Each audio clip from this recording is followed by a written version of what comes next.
ପିଲାମାନେ ଆଜି ଆମେ ସସିଲା କାଉ କାହାଣୀ ପଢିବା। କାଉ ଦେଖିଛ? କାଉର ରଙ୍ଗ କଣ? ଆଜି ଆମେ ସସିଲା କାଉ କାହାଣୀ ପଢିବା। ଦିନେ ଗ୍ରୀଷ୍ମ ଋତୁରେ ପ୍ରଚଣ୍ଡ ଖରା ହେଉଥିଲା ବେଳେ କାଉ ଆକାଶରେ ଉଡ଼ି ଉଡ଼ି ଯାଉଥିଲା। କାଉ କେମିତି ଉଡୁଛି ଆକାଶରେ? ଉଡ଼ି ଉଡ଼ି ଯାଉଥିଲା। ହେଲେ ଗଲାବେଳେ ତାକୁ ବହୁତ ଶସ ଲାଗିଲା। କଣ ଲାଗିଲା? ଶସ ଲାଗିଲା। ସିଏ ମନେ ମନେ ଚିନ୍ତା କଲା, ମତେ ଏତେ ଶସ ହଉଛି, ପାଣି ଏଠି କୋଉଠି ଦେଖା ଯାଉନାହିଁ। ତାକୁ ପାଣି କୋଉଠି ଦେଖାଗଲା।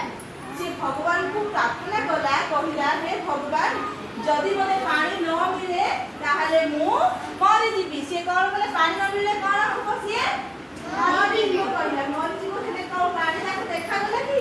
ନାଇଁ। ସେ ଉଡ଼ି ଉଡ଼ି ଉଡ଼ି ଉଡ଼ି ଯାଉ ଯାଉ ଗୋଟେ ମାଠିଆଟେ ଦେଖିଲା। ତଳେ ଗୋଟେ ମାଠିଆ ଥୁଆ ରଖାଇଥିଲା। ଭଗବାନ ତାକୁ ପରୀକ୍ଷା କରି ଭାବିଲେ କି ଗୋଟେ ମାଠିଆଟେ ମୁଁ ରଖିଦିଏ।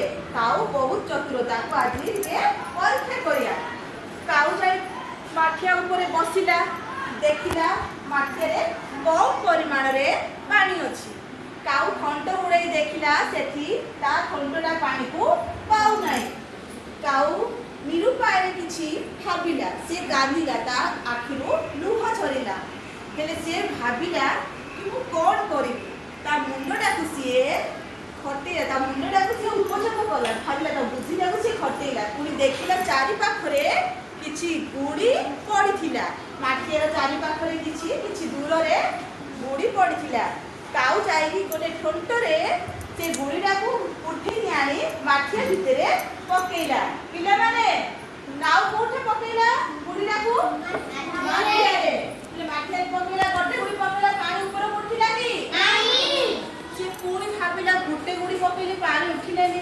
ସେ ପୁଣି ଆଉ 2-4ଟା ଗୁଡ଼ି ଆଣିକି ପକେଇଲା, ହେଲେ ପାଣିରେ ଉଠିଲା ନାହିଁ। ସେ ସବୁ ଗୁଡ଼ି ନେଇକି ମାଠିଆ ଉପରେ ପକେଇଦେଲା। ମାଠିଆ ଭିତରକୁ ପକେଇଲାରୁ ପାଣି ଉପରକୁ ଉଠିଗଲା। କାଉ ଭାବିଲା, ପାଣି ଏବେ ପୁରା ଉପରକୁ ଉଠି ଯାଇଛି। ସିଏ ପାଣି ପିଇଲା। ପୁଣି ଖୁସିରେ ଆନନ୍ଦମୟରେ ସିଏ ଉଡ଼ି ଉଡ଼ି ତା ବସାକୁ ସିଏ ଚାଲିଗଲା। ପିଲାମାନେ, କାଉ କଣ କଲା? କାଉ କଣ କଲା? ମାଠିଆ ଭିତରେ କଣ ପକେଇଲା? କାଉ କଣ ପାଇଁ ସେ ମାଠିଆ ଭିତରେ ପାଣି ପକେଇଲା? ତାକୁ ଶସ ଲାଗୁଥିଲା। ଶସ ଲାଗୁଥିଲା କି ନାହିଁ? ଯଦି ସେ ତା ବୁଦ୍ଧିଟା ନ ଖଟେଇଥାନ୍ତା, ସେ ପାଣି ପିଇଥାନ୍ତା କି? ସେ ଯଦି ନ ଭାବିଥାନ୍ତା, ସେ ପଥରଟା ପକେଇ ବୋଲି ନ ଭାବିଥିଲେ, ସେ ପାଣି ପିଇ ପାରିଥାନ୍ତା? ହେଲେ ଆମକୁ କଣ କରିବାକୁ ପଡିବ? ଏ କାହାଣୀ ଶୁଣି ତମେ କଣ ଶିକ୍ଷା ପାଇଲ? ଏଠି କଣ ଶିକ୍ଷା ପାଇଲ? କାଉର ଷ୍ଟୋରି ଶୁଣି ତମେ କଣ ଶିକ୍ଷା ପାଇଲ? ଆମେ ପାଇଲୁ କି ଆମ ବୁଦ୍ଧିକୁ ଆମେ ସବୁବେଳେ ଠିକ ସମୟରେ ଠିକ ଜାଗାରେ ଆମେ ଉପଯୋଗ କରିବା। ତାହା ହେଲେ ଆମେ କେବେ ବିପଦରେ ମଧ୍ୟ ଆମେ କେବେ ବି ଅସଫଳ ହେବାନି, ସବୁବେଳେ ସଫଳ ହେବା। କାଉ ସଫଳ ପାଇଲା କି ନାହିଁ? ସେ ମାଠିଆରେ ଗୁଡ଼ି ପକେଇଲା, ପୁଣି ପାଣି ପିଇଲା। ସେ ଖୁସିରେ ତା ବସାକୁ ଚାଲିଗଲା। ଗଲା କି ନାହିଁ? ହେଲେ କାଉ କଣ ବୋଲିକି କହିଲା? ସେ ମନେ ମନେ ଲାଷ୍ଟ କଣ କହିଲା? ସେ ଖୁସି ହେଲା, ମୁଁ ଏବେ ପାଣି ପିଇଲି, ପୁଣି ମୁଁ ମୋ ବସାକୁ ଯିବି, ମୋ ପିଲାମାନଙ୍କୁ ଦେଖିବି। ହଁ କି ନାହିଁ?